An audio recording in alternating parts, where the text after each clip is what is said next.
Hello and welcome to this special edition of Ritam, the Big Debate.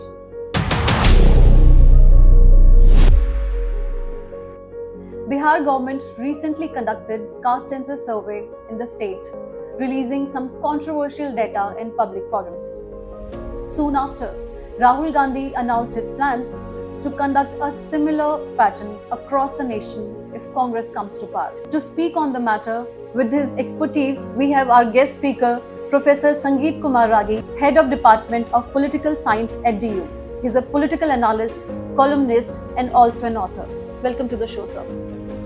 So my first question to you, given the Bihar caste census survey conducted just recently, could you please provide us a comprehensive overview of caste census and its historical context in Bharat? The notion of the caste, the way the caste we know today, is a colonial construct. 200 years back, we didn't know the way we know the caste. And there was no political mobilization on the basis of caste in this country at all. What happened that, why I say that it's a colonial construct? Because it started with the census, starting of the census in India. Mm-hmm. So in the census, the European came here. They had an experience of a homogenized society in Europe where there was distinction on the basis of the language, but the religion was the same. Here they saw it a different kind of a diversity based on the language, based on the food, based on so many other indicators. Exactly. And then they said that India is a subcontinent. Mm. So they were addressing the diversity in the country which they were not aware of at all in their experience. So the census started, and you will be surprised to know that in census, when the people were asked that what is your caste, they didn't know. Okay. So somebody would be saying, I am Vaishnav, somebody would be saying, I am Shakt, somebody would be saying, I am Jain, somebody would be saying, I am Punjabi, somebody would be saying something else. Again, the second census took place, then third census, then fourth census. And this way, the caste came into existence. The way the caste we know in India. True. Because we had in society jati, and the conceptual frame is that Gita is said to be the Adi Smriti. And Adi Smriti says, Chatur Varnam Maya Kritva Gun Karma Vibhaksha. चार वर्णों की रचना हमने ही की है और गुण कर्म के आधार पर किया जाता है. We will find a interesting similarity with the idea of philosopher king which Plato was talking about. Plato in the Greek society also talked about the three classes based on the dominance of the element. The element of spirit, the element of spirit and the reason, the element of courage and the element of appetite. Okay. So the one who had the bent of learning, the bent of region, was a philosopher class. You can compare it with the Brahmin class in India. Okay. One who had the element of courage, they called it soldier class. Okay. Here it was Kshatriya. The one who has the element of appetite, they called it a philosopher class. Producer class. Okay. Here it was a Vaisya. The fourth Varna, which we called Shudra, because the Shudras they had, the lowest one had no citizenship. Okay. They had no citizenship right. So Plato is not talking about that. So this way, caste, we say that it's a colonial construct. The colonial masters tries to, understand the communities in India, and that way they created the caste. So this is the history of caste here. Now, there are over 5,000 castes. And you will be surprised to know I always say that. Go to Konkan area. The one who does the fishing in the deep sea is also a fisherman. One who does the same in the shallow sea is also a fisherman. One who does the same in the ponds is also a fisherman. True. One who does the same in the river is also a fisherman. But all they have a different nomenclature. Right? Yeah. Number one. Number two, they all consider themselves as a superior one. Superior to each other. Yeah. You will be finding that even within the Brahmins, they are Brahmin, but it is not a homogenized category. Of course, yeah. There are communities within the community. Within the community, correct. And all the sub-communities consider themselves as a superior. Superior to each other, correct. Even in Rajputs, Kshatriya, you will be finding that there is no Beti Roti Samman. You know? So, this superiority, you know, this hierarchy, social hierarchy, is not that is flowing from our religious text. It has been self-creations. Yeah. You claim yourself to be the superior and you consider somebody as inferior. Even Mahas from which Ambedkar belonged to, they used to consider themselves superior considered to the other communities there. Okay. And they had no Beti Roti Samman. Okay. And this was what the Savarkar had asked. Posed the question to Ambedkar that have you convinced Mahars not to consider other caste as the lower caste? And Ambedkar had no answer to it. So let's understand that it's a very complex society, and when the founding father of the Constitution looked at it, they wanted a casteless society. Unfortunately, in the last 70 years, we have tried our best to create caste constituencies. And then we are moving now towards, and some of the political parties are working towards creating a caste democracy. Exactly. This is very unfortunate. This is, on the one hand, you say that you want a casteless society. There should be no use of derogatory word against any caste. On the other hand, you are creating a policy on the basis of caste. Exactly. So, what are you doing? You are accentuating the whole institution of caste. You are strengthening the institution of the caste. Rather than jati todo, jativad todo, you have accentuated that. Exactly. Because when you create the policy on the basis of the caste, you cannot eliminate the casteism. So, element of casteism over last few decades have strengthened in the Indian society rather than disappearing, which the founding father of the Constitution wanted to, or everyone wanted to. Correct. That's it. So speaking of the complexities, there is growing concern about the politicization of caste census, and leaders like Rahul Gandhi announcing plans for a nationwide census. Can you shed light on how it might influence the political landscape in Bharat? Remember why Rahul Gandhi is talking about? Yeah. You remember when the 2019 election was to unfold? You must have heard of a term Cambridge Analytica. Yeah.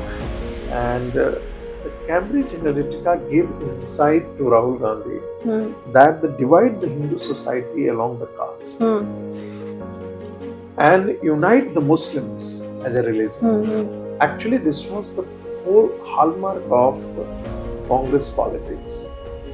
Congress thought that in the post-partition India, 20% is a consolidated vote bank. Yeah.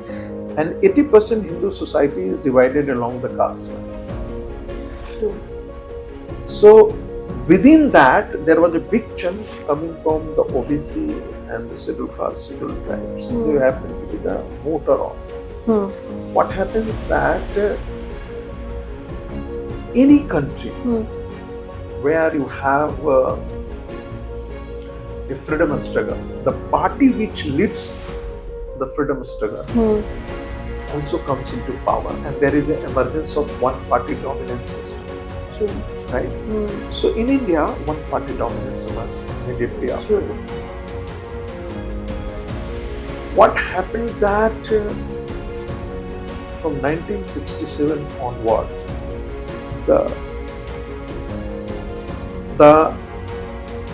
the communities which were voting for the Congress started now drifting away. And the massive drift away is taking place after 1977. Okay. Right?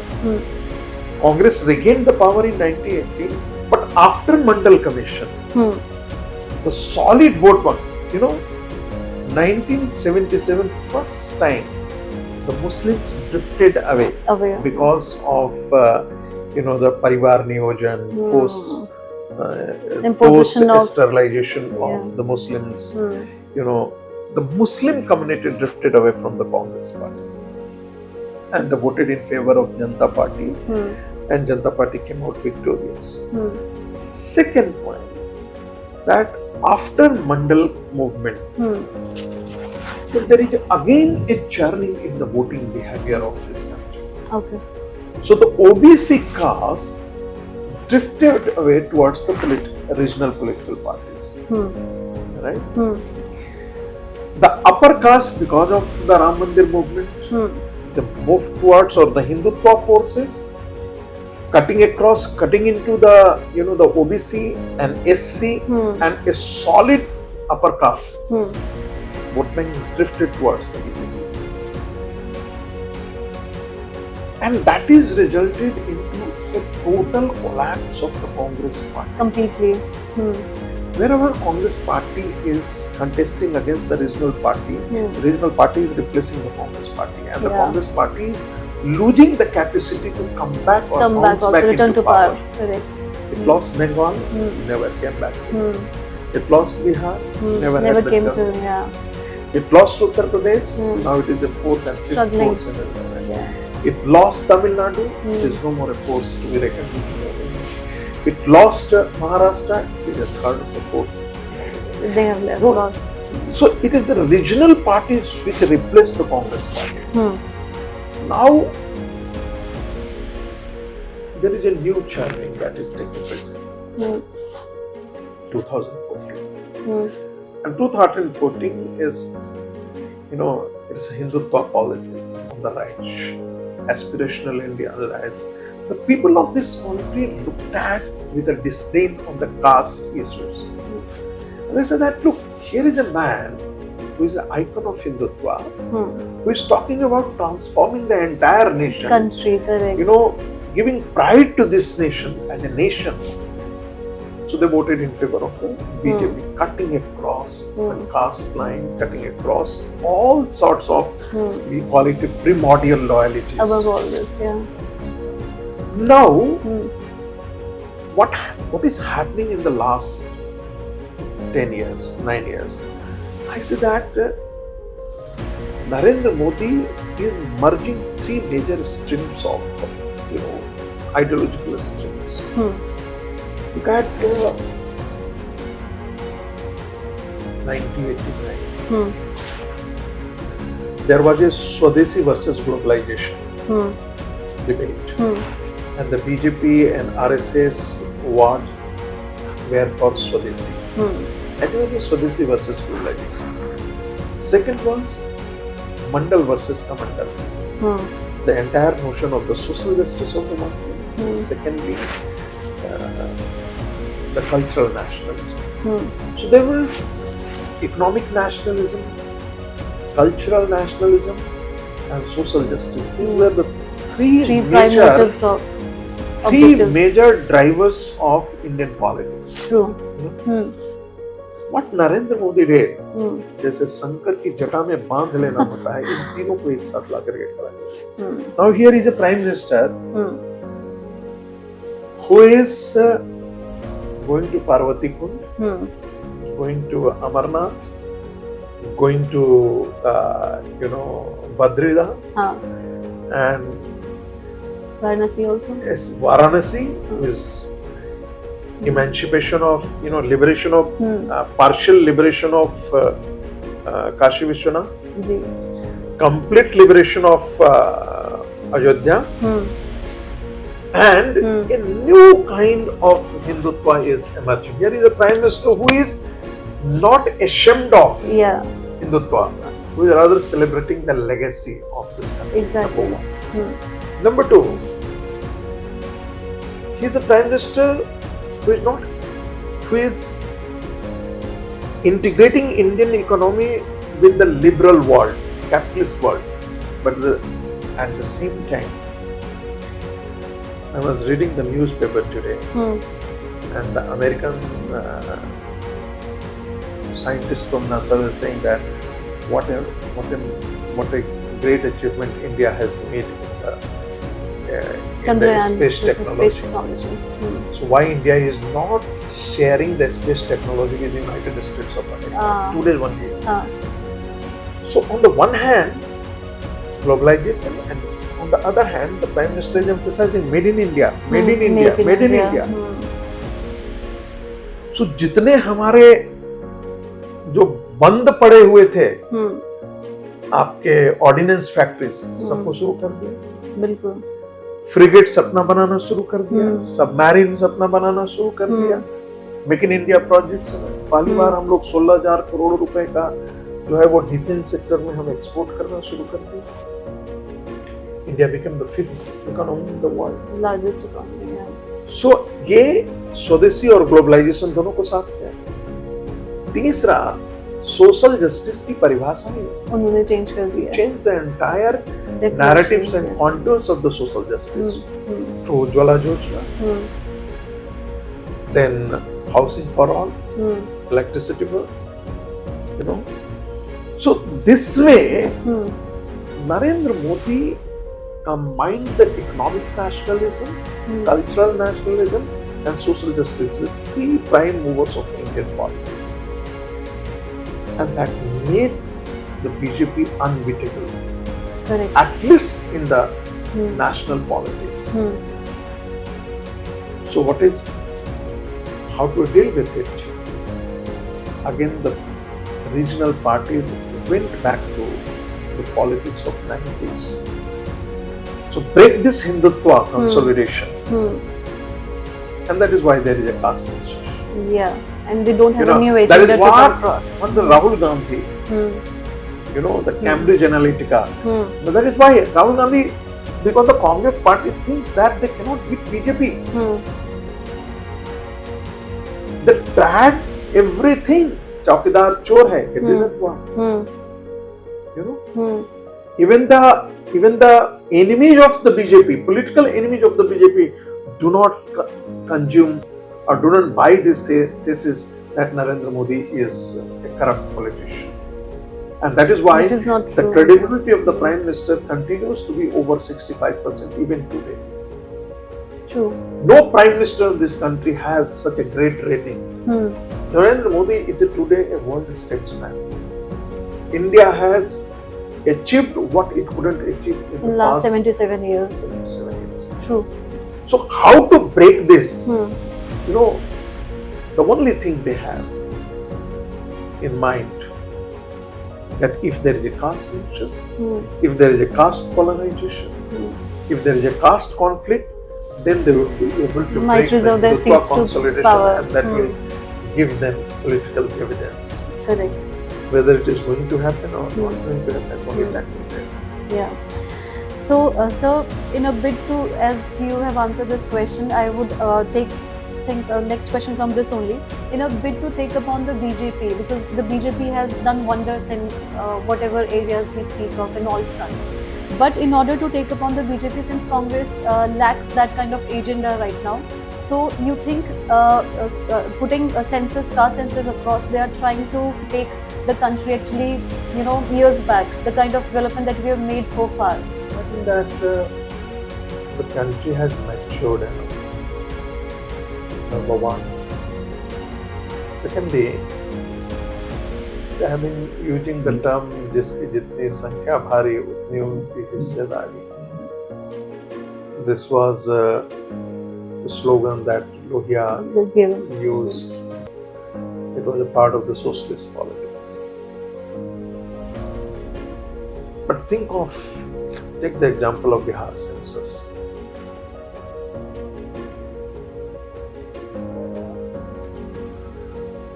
There are 209 castes that has come up. They listed. Now the first question that should be raised, that what was the basis of defining the caste? In 1931, there were lesser number of castes. In 2023, It is multiplied. there is an increase in the number of castes. Yeah. Right? So what was the basis of Bihar government to define the caste? Number one. This Correct. question should be raised. Second important point.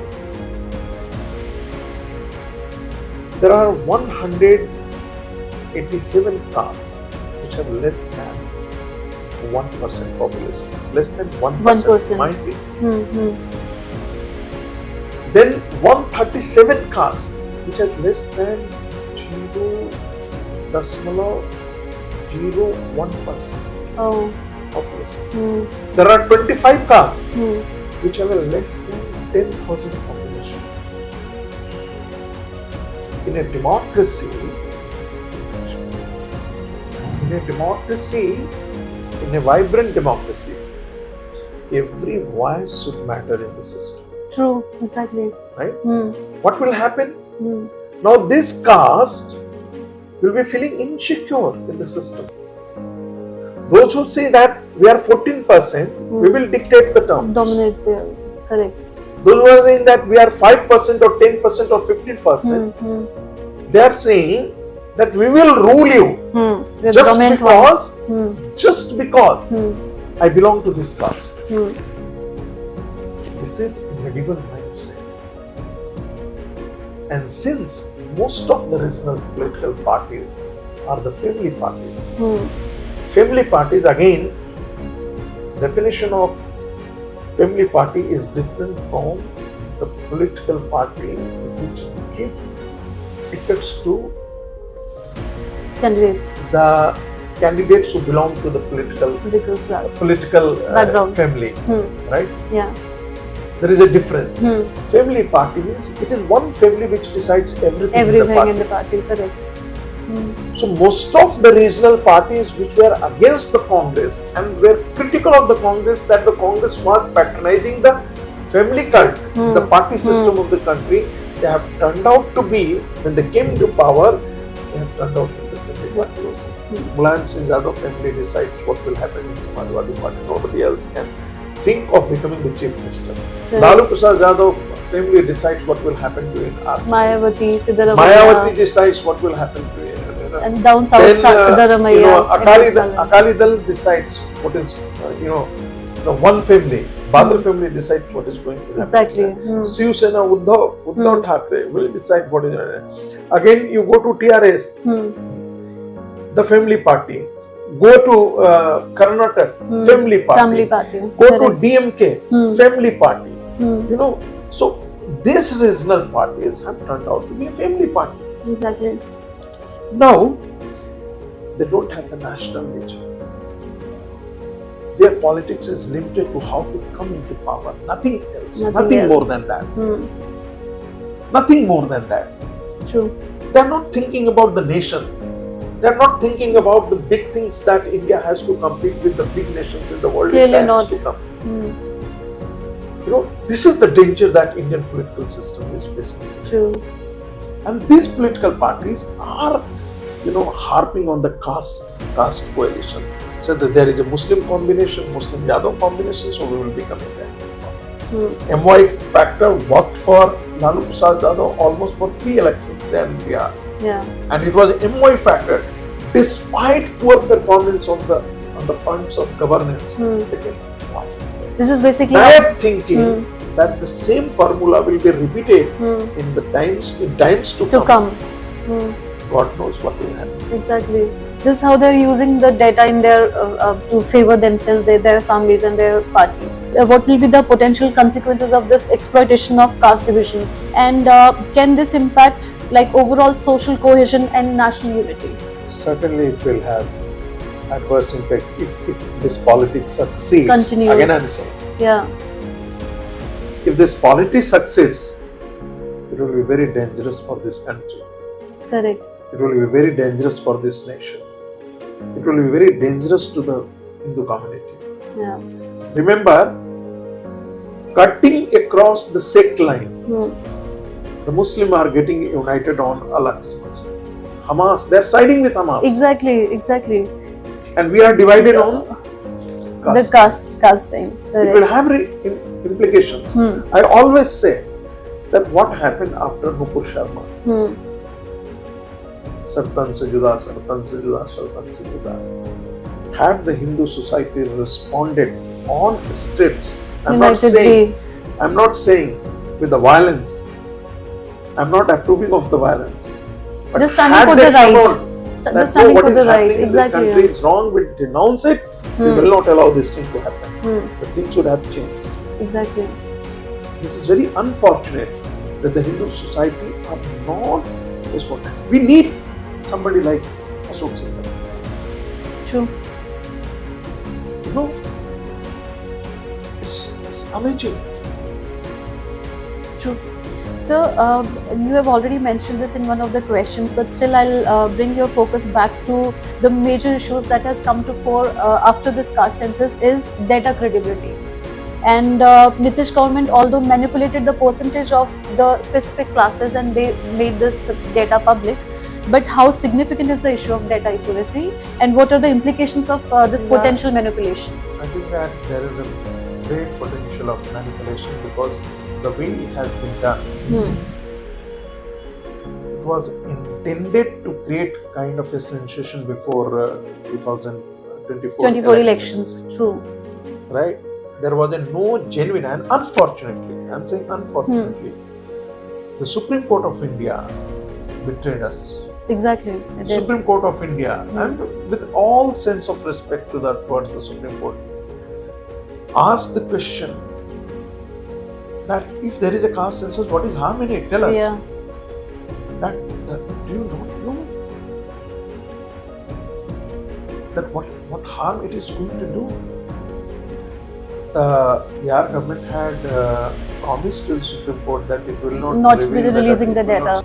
Why there is a caste council? We should have a different kind of a democracy. And on the other hand, you are promoting this kind of a democracy in this country.